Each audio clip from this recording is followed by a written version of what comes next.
देश भर में फैले 51 शक्तिपीठों में मुख्य स्थान रखता है। नेपाल, मध्य प्रदेश और उत्तर प्रदेश के कोने कोने से भक्त मां के दर्शन के लिए आते हैं। साल में एक बार चैत्र नवरात्र पर यहाँ विशेष उत्सव के साथ मेला लगता है। आज हम आपको एक ऐसे स्थान से अवगत कराने जा रहे हैं जो अपने अलौकिक इतिहास को समेटे हुए हैं। युगों युगों से आर्षि मुनियों के तप के साक्षी रहे इस स्थल की अपनी अलग ही गौरव गाथा है।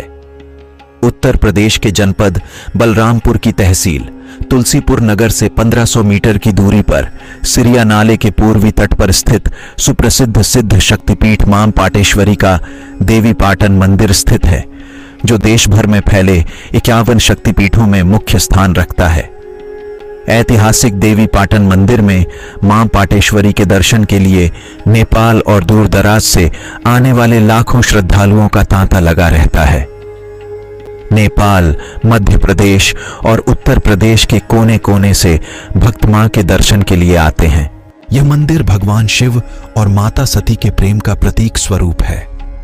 माता सती अपने पिता प्रजापति दक्ष के यज्ञ में अपने पति महादेव का स्थान न देखकर नाराज माता सती ने अपमान से क्रोधित होकर अपने प्राण त्याग दिए।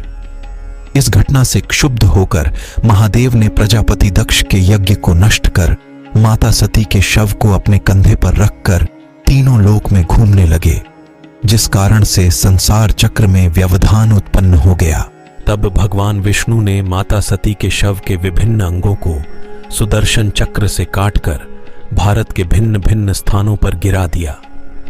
पृथ्वी पर जहां जहां माता सती के शव के अंग गिरे, वहां वहां शक्तिपीठ स्थापित हो गया।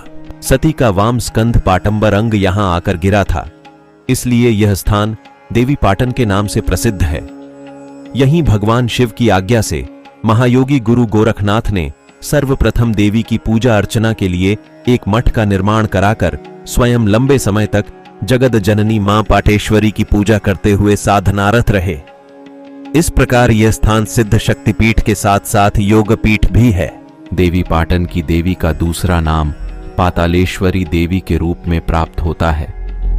कहा जाता है कि माता सीता लोकापवाद से खिन्न होकर यहां धरती माता की गोद में बैठकर पाताल में समा गई थीं। इसी पातालगामी सुरंग के ऊपर देवी पाटन मां पाटेश्वरी देवी का मंदिर बना है। पौराणिक मान्यताओं के अनुसार देवी पाटन मंदिर के गर्भगृह से पाताल तक अति प्राचीन सुरंग बनी हुई है और त्रेता युग से यहां जल रही अखंड ज्योति में मां दुर्गा की शक्तियों का वास बताया जाता है। इस गर्भगृह में कोई प्रतिमा नहीं है, बल्कि इसके शीर्ष पर कई रत्न जड़ित छतर और ताम्रपत्र पर दुर्गा सप्तशती अंकित हैं।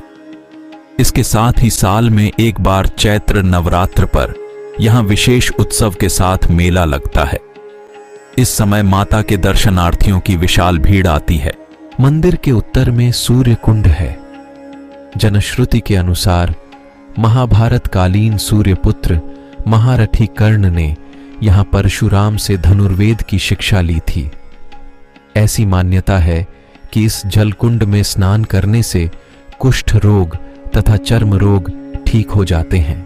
चैत्र मास के नवरात्रि पर्व पर पीर रतननाथ बाबा की सवारी नेपाल के दांग नामक स्थान से पदयात्रा करके मठ के महंतों द्वारा हर वर्ष पंचमी के दिन मां पाटेश्वरी के दरबार पाटन में लाई जाती है। यह शिवावतार महायोगी गुरु गोरखनाथ से दीक्षा लेकर स्वयं एक सिद्ध महायोगी पीर रतननाथ बाबा के नाम से प्रसिद्ध हुए। देश के कई भागों में आज भी इनके मठ एवं मंदिर तथा दरीचे मिलते हैं। पीर रतननाथ बाबा मां पाटेश्वरी के परम भक्त थे और प्रतिदिन दांग नेपाल से कठिन पहाड़ी रास्तों से होकर देवी मां की आराधना करने के लिए आया करते थे। मां पाटेश्वरी ने प्रसन्न होकर एक बार उनसे वरदान मांगने के लिए कहा, जिस पर पीर रतननाथ जी ने कहा, माता, मेरी प्रार्थना है कि आपके साथ यहां मेरी भी पूजा हो। देवी ने कहा, ऐसा ही होगा। तभी से यहां रतननाथ का दरीचा कायम है। दरीचे में पंचमी से एकादशी तक रतननाथ की पूजा होती है। इस अवधि में घंटे व नगाड़े नहीं बजाए जाते हैं और देवी की पूजा केवल रतननाथ के पुजारी ही करते हैं। वहीं मंदिर में मां पाटेश्वरी की भव्य प्रतिमा के साथ ही 9 देवियों की प्रतिमाएं भी विद्यमान हैं। नवरात्रि के दिनों में देवीपाटन में मुंडन संस्कार का भी अपना महत्व है और ग्रामीण अंचलों से लोग मुंडन संस्कार के लिए देवीपाटन पहुंचते हैं, जिसके लिए विशेष मुंडन स्थल बनाया गया है। मंदिर में मुख्यतः प्रसाद के रूप में नारियल, चुनरी, लावा, नथुनी, सिंदूर, मांग टीका, चूड़ी, बिछिया, पायल, कपूर, धूप, लौंग, इलायची, पुष्प, चरणामृत और प्रमुख रूप से रोट का प्रसाद आदि चढ़ाया जाता है। देवीपाटन मंदिर प्राकृतिक छटा के बीच बसा ऐसा मंदिर है जहां आज भी पशु पक्षियों को मंदिर में चढ़ाए गए प्रसाद को खिलाने के बाद ही भक्तों को बांटने की परंपरा है। दरअसल ऐसा इस मान्यता के अनुसार किया जाता है कि ईश्वर का वास मनुष्य ही नहीं अपितु पशु पक्षियों के संग संसार के कण कण में है। इसके लिए जैसे ही मंदिर के घंटे बजने शुरू होते हैं, आसपास के सभी पक्षियों का समूह मंदिर में आकर एकत्रित हो जाता है। इसके साथ ही सती माता को चढ़ाए गए प्रसाद का सेवन करते इन पक्षियों की मनमोहक चहचहाहट यहां आए मां के भक्तों का मन मोह लेती है। इसी कारण यहां कई वर्षों से यह प्रथा यूं ही चली आ रही है।